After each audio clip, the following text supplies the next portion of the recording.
at SAP Ariba. Wanted to walk through, as part of this invoice against contract series, what the supplier side looks like for both the BPOs and direct invoice against contract. We kind of talked about that in one of the previous videos about the difference between a BPO release orders and a standard invoice against contract. And I'll show you what it looks like from the supplier side. So we'll jump over.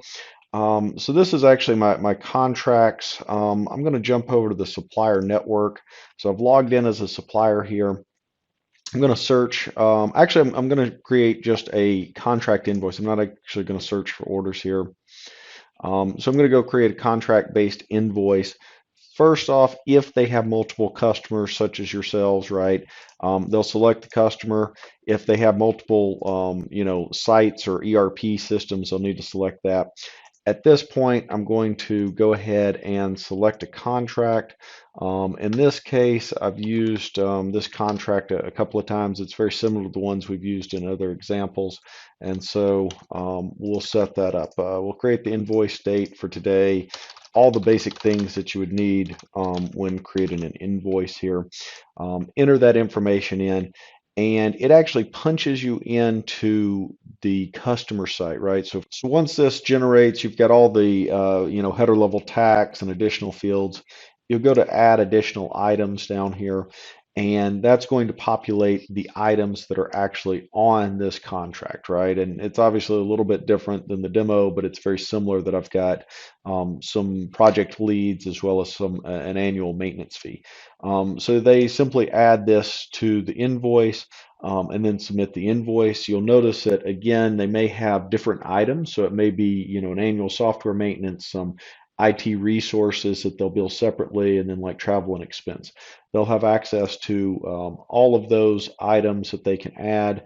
You'll notice it added down here. Obviously, it would update tax if tax was calculated, etc. So that is how invoice against contract works. There's no purchase order, right? These are the contract terms. I'll actually pull it up real quick in the UI directly so that you guys can see what that looks like.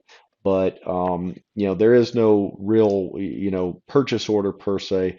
So now we'll look at this BPO option, and I'm going to pull up BPO, a previous BPO that I'd used in life. And so in this particular case, I'll pull it up. Again, looks the same. I've got some materials and services and fixed fees, monthly fees, right? Pretty similar in general. When I do it from the supplier side, right? So I'm going to exit out of this previous invoice I created. I'm going to actually show you both ways, right? So when you don't do it as a BPO, they have to punch into your site and actually pull this up. But if you do it as a BPO, they have the option of punching into your site, looking for this BPO, selecting it, creating the invoice number, all the things that you would expect them to do here. And so when they go to add items, very similar to the last demo, right? They're going to find obviously the monthly service fees as well as the cubic foot, right? And so, for instance, I could say that I had 100 cubic feet. Let's say I had 360 cubic feet and obviously one bulk nitrogen. I'm going to add those two items to my cart. You'll see the two up here. We'll hit done. That's going to add both of those line items to my invoice, 360 100 cubic feet at 225, and then the monthly service fee. So pretty straightforward there. But what the BPO option that we talked about does is it actually allows the supplier to also come out here and do a direct search for the BPO. And if I have to expand this to a larger creation date, so exact number will help that.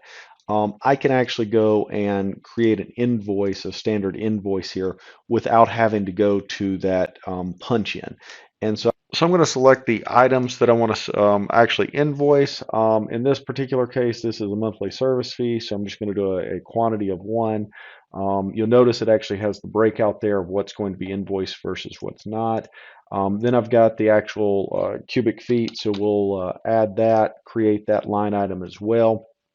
I do need an invoice number, so we'll create that real quick. And you'll notice that here at the overview, it's only adding those two items. It showed me all 7 items, but you actually have to click create, select the item, hit create, update the quantity so that it doesn't invoice everything. And so it shows them like in a PO format on the network, the all of the options and the lines that they can invoice, etc. And so really useful from a supplier invoicing perspective. Some people find that easier to do because it looks like a more traditional PO. Keep in mind, this is not a purchase order. It's not a release. This is direct invoice against contract just with the BPO section selected. And so that's why I say that the SAP Ariba BPO terminology is very different than a traditional BPO where you're going to do releases or it's this large bucket of money, because our BPO really just means how we're going to transact it over the network. So hope you guys found this useful. Like I said, watch the other invoice against contract videos. I think this will be like number 8 in the series. Great information, great useful tool. And just drop me an email if you have any questions. Thanks.